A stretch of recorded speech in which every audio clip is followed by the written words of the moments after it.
ஆஸ்ட்ரோகிளிட்ஸ் ஆன்மீக சகோதர சகோதரிகளை என்னுடைய அன்பான ஆசீர்வாதத்தை தெரிவித்துக் கொள்கின்றேன். கடந்த காலத்தை பொறுத்த வரைக்கும் ஆஸ்ட்ரோகிளிட்ஸ்ல குரு பயிற்சி, சனி பயிற்சி இரண்டும் சொன்னாலும் கூட முழுமையான நற்பலனை எதிர்பார்க்க முடியாத ஒரு காலகட்டம் தான்.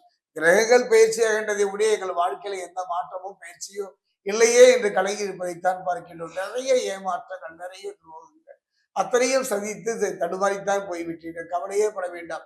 இந்த காலகட்டத்தில் தான் பாத்தீங்கன்னா செவ்வாய் பயிற்சி. குரு பயிற்சியை பொறுத்த வரைக்கும் குரு பகவான் மிதுனத்திலிருந்து கடகத்திற்கு பயிற்சியானார். கடகத்துல பாத்தீங்கன்னா அது யாருடைய இடம் என்று பார்த்தால் சந்திரனுடைய இடம். அதே நேரம் இந்த மாதம் 8ஆம் தேதி அசுர கிரகம் என்று சொல்லக்கூடிய சுக்கிரனும் பயிற்சி ஆகின்றார்கள். தேவகுருவும் அசுரகுருவும் ஒரே இடத்தில் இருக்கின்றார்கள். இருக்கின்ற இடம் மனோகரகன் சந்திரனுடைய இடம். எந்தவித மாற்றத்தையும் தர முடியாத காலகட்டத்துல தான் ஆபத் பாந்தவா அனாதை ரட்சகா என்பதை போல செவ்வாயுடைய பயிற்சி. செவ்வாய் பயிற்சியை பொறுத்தவரைக்கும் அற்புதம் என்றுதான் சொல்லுவேன். எந்த கிரகம் கைவிட்டாலும், எந்த கிரகத்திலிருந்து பாதிப்புகள் வந்தாலும் அதிலிருந்து காக்கின்ற ஒரு ரட்சகன் தான் செவ்வாய். அந்த செவ்வாய் விருச்சிக ராசிக்கு எவ்வாறு இருக்கும் பார்ப்போம். குருவினுடைய பார்வை என்று பார்த்தால் 5, 7, 9 அந்த வகையில் பார்க்கும்போது 1, 2, 3, 4 5ஆம் பார்வையாக விருச்சிகத்தை பார்க்கின்றார். மிகப்பெரிய ஒரு தாக்கம், மிகப்பெரிய ஒரு மாற்றம் தருமா என்பதை பார்க்கலாம்.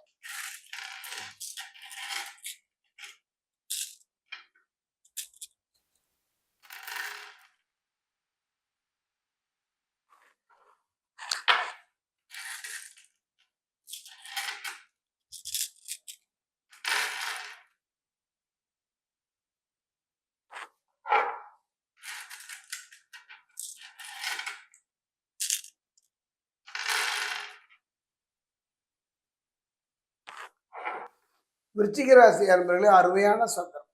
ராசிநாதன் யாருன்னு பார்த்தா செவ்வாய் தான். 6ல ஆட்சி பலம் பெற்று பெறுகின்றார். அதே நேரம் பார்த்தீங்கன்னா குரு பகவான். குரு மதிப்பு, மரியாதை, அந்தஸ்து இவற்றை ஏற்படுத்தி தருகின்ற ஒரு அருமையான சந்தர்ப்பம். தவற விட்டு விடாதீர்கள். தன்னம்பிக்கை பலத்தையும் அதிகரிப்பார் யாரு? குரு பகவான். அதே நேரத்தில் சந்தித்த சங்கடங்கள் விலகுகின்ற ஒரு அருமையான சூழ்நிலை, எடுக்கும் முயற்சிகளை வெற்றியை தரக்கூடிய ஒரு சூழ்நிலையும் இந்த காலகட்டத்துல குரு பகவான் தருவார். ஒரு கிரகத்தினுடைய சிறப்பு, ஒரு கிரகத்தினுடைய பயிற்சியை வைத்து முழுமையான பலனை தந்துவிட முடியாவிட்டாலும் மற்ற கிரகனுடைய இருப்பு செயலையும் பார்த்தே சொல்கிறேன். பூர்வ புண்ணிய ஸ்தானத்துல பாத்தீங்கன்னா சனி பகவான். அதே நேரத்துல பாக்கியஸ்தானத்துல பாருங்கன்னா குரு பகவானும் சுக்கிரனும். அந்த பாக்கியஸ்தானத்துல 2 குருமார்கள் கூட்டு சேர்க்கை. குடும்பத்துல சுப நிகழ்ச்சிகள் நடக்கும். தவிர்க்க முடியாத சில பிரச்சனைகளை சந்தித்து வந்தவங்க வாழ்க்கையில அந்த பிரச்சனையிலிருந்து விடுபடக்கூடிய ஒரு காலம். குடும்பத்தில் ஒற்றுமை நிலையும். அஷ்டம ராசியில ஆத்மகாரகன் என்று சொல்லக்கூடிய சூரியன். ஆரோக்கியத்துல கவனமாக இருப்பதே சூரியன் எடுத்து காட்டுகின்றார். சனி மற்றும் செவ்வாய் அனுகூலமாக சஞ்சரிப்பதனால பலருக்கும் ஊதிய உயர்வு, அரசு துறையில ஒரு அற்புதமான ஒரு யோக பலனை தருவார்.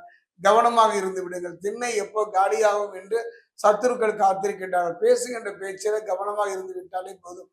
குரு பார்வை கிடைத்து விட்டது என்று மட்டும் நமக்கு பாத்திர முடியாது. மற்ற கிரகனுடைய இருப்பையும் பார்க்க வேண்டும். அந்த வகையில செவ்வாயும் குருவும் நல்ல மாற்றத்தை, நல்ல முன்னேற்றத்தை தருவார். குருவினுடைய நண்பன் என்று பார்த்தா செவ்வாயும் சந்திரன் தானே. சந்திரனுடைய இடத்துல தானே 2 குரு இருக்காங்க. போட்டியும் பொறாமையும் நிறைந்த இந்த உலகத்துல அந்த நிலை மாறும். சிறிதளவாவது சேமிப்பை வைத்துக் கொள்ளுங்கள். உடல்நலத்தில் கவனம் செலுங்கள். நீண்ட நேரம் நீண்ட காலம் இழுத்தடித்த வம்பு வடக்களிலிருந்து விடுதலை பெறக்கூடிய ஒரு காலகட்டமாகவும் இந்த செவ்வாய் பயிற்சி விருச்சிக ராசிக்கு அமையும்.